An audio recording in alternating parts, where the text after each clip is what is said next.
Durante 45 anos viveram vidas totalmente separadas, sem que uma soubesse da existência da outra.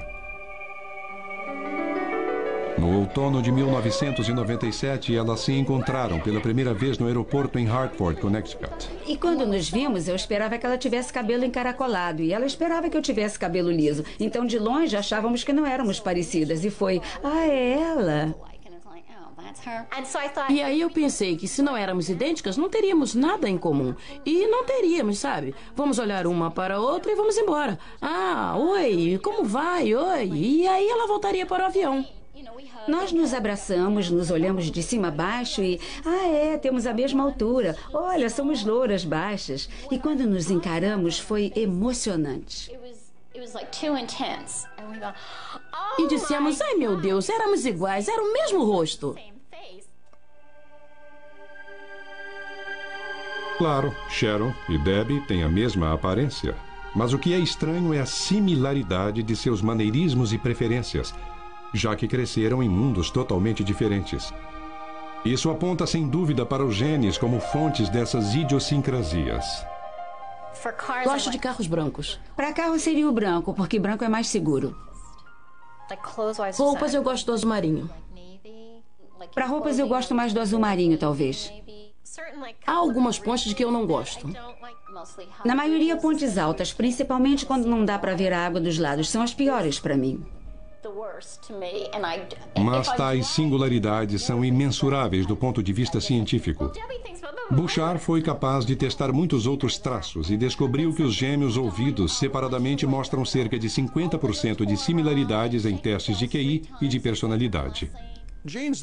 Os genes não apenas moldam o comportamento, eles modelam o comportamento em ambientes. Os indivíduos precisam ser expostos aos ambientes, eles precisam aprender, eles têm que desenvolver preferências. Então, as antigas ideias de que, de algum modo, outros genes estabelecem coisas como a cor dos olhos ou do cabelo, simplesmente não se aplicam ao comportamento. O que os genes devem fazer é adquirir o nosso aprendizado, as nossas preferências.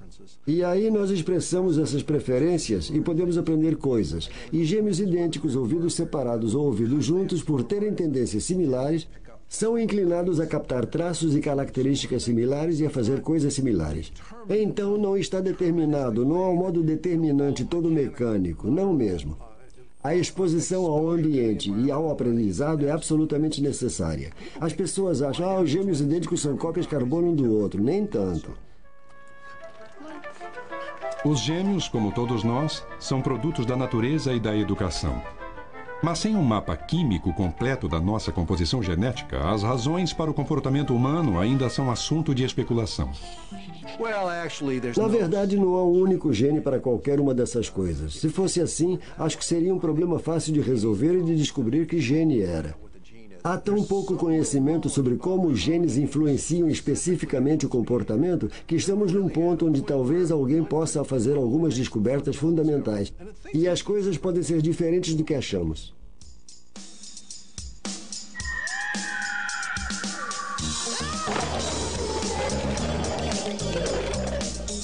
Mas e nós?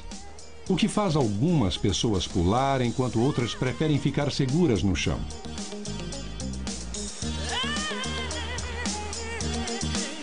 Alguns cientistas acreditam que tais traços do caráter estão nos genes que herdamos.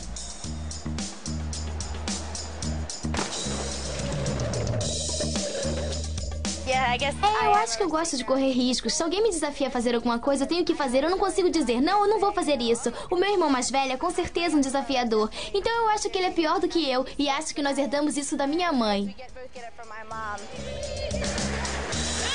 Alguns cientistas acreditam que os genes podem nos predispor a agir de certo modo, mesmo quando se trata de uma coisa como correr riscos. O Dr. Dean Hammer está tentando achar a ligação entre os genes e como eles afetam o comportamento. O que os genes fazem é codificar as proteínas, e as proteínas controlam as reações químicas dentro do cérebro.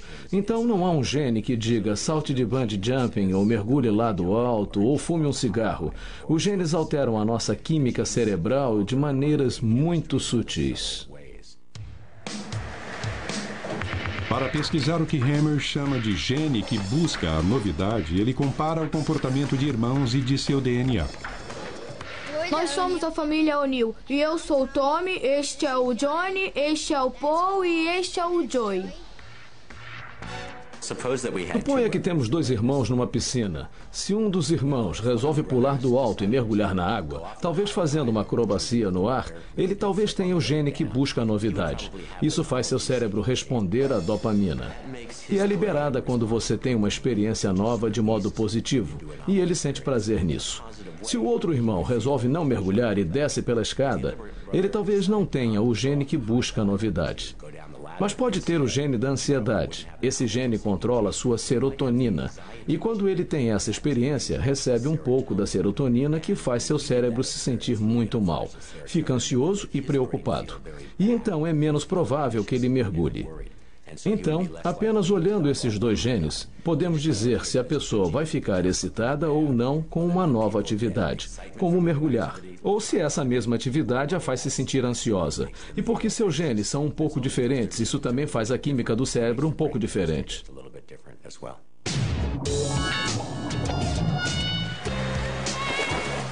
Além do gene que busca a novidade, os cientistas identificaram genes que causam comportamentos como vício e ansiedade. Mas a tentação de mexer com os chamados genes indesejáveis pode abrir uma caixa de Pandora. Mas eu também acho que seria um erro levar a pesquisa tão longe. Eu acho que seria um erro tentar mudar os genes das pessoas. Esses genes todos fazem múltiplas coisas diferentes. A cada nova descoberta genética, aparecem novas escolhas para o nosso mundo. No ano 2005, o projeto Genoma Humano terá mapeado toda a nossa sequência de DNA. Esse ambicioso plano governamental vai publicar a sequência completa de 3 bilhões de letras no código do DNA humano.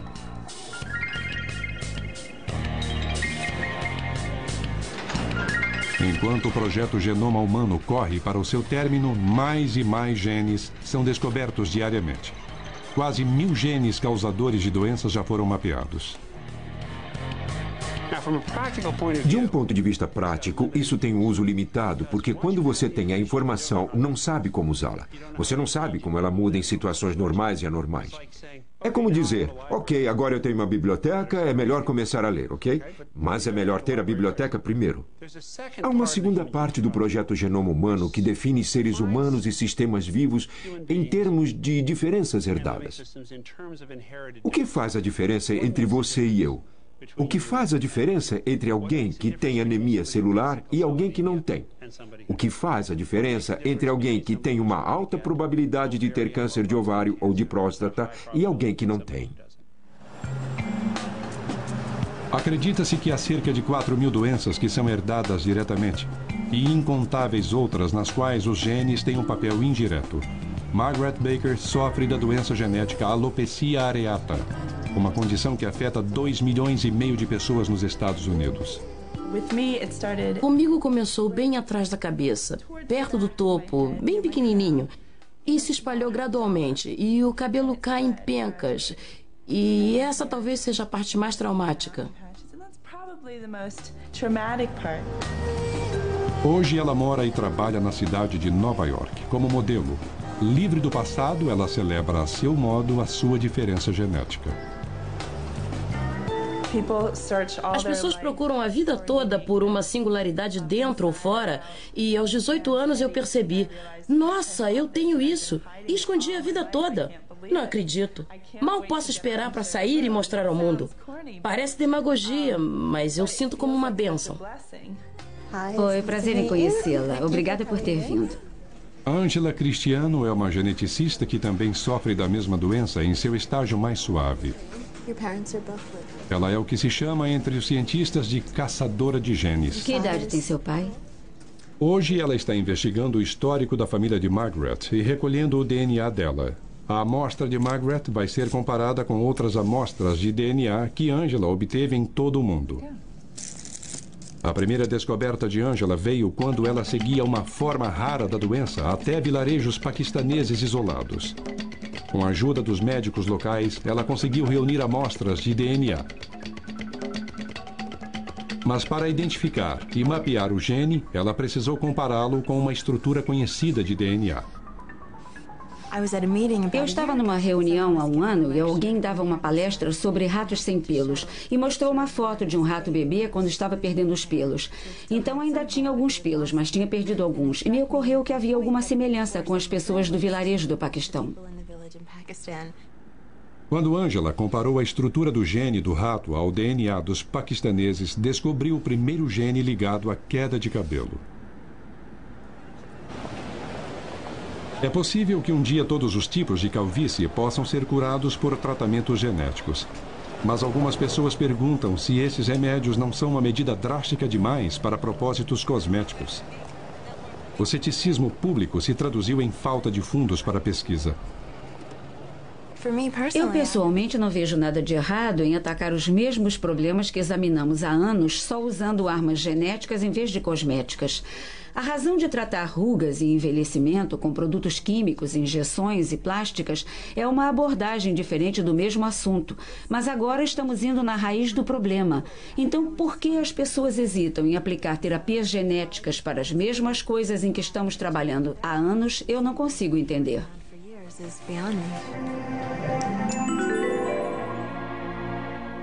A cura das rugas e da calvície seria triunfo menor comparada a outras possibilidades. Muitos estão convencidos de que a terapia genética será o mais importante avanço médico da nossa época. O Dr. William Haseltine está apostando nisso. Essa tecnologia tem o poder de transformar o corpo humano, estendendo o que fazemos naturalmente, consertar a nós mesmos, nos restaurar as funções normais quando atingidas por doenças, traumas ou devastadas pelo tempo.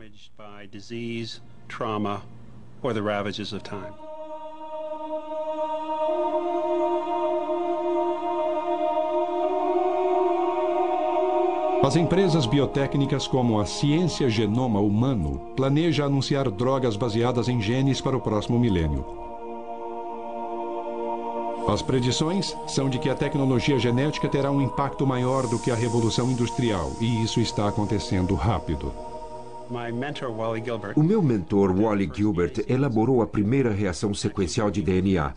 E trabalhando com ele e alguns de seus alunos, eu fiz a sequência do primeiro pedaço de DNA desconhecido, ok? E foi um pedaço muito pequeno, tinha umas 150 unidades de comprimento. E se me recordo bem, nós levamos uns 3 meses para ter aquelas 150 letras e ficamos orgulhosos de nós. Isso foi, eu acho, em 1977. Hoje nós temos 30.000 daquelas reações, que são 3 ou 4 vezes mais compridas. Então, é uma aceleração de quase 1 milhão de dobras em velocidade.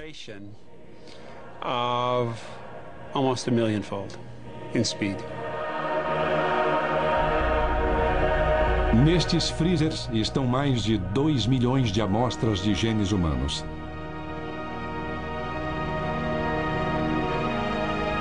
Cada vez que a HGS isola um gene específico e descobre um uso médico para ele, a empresa requer a patente.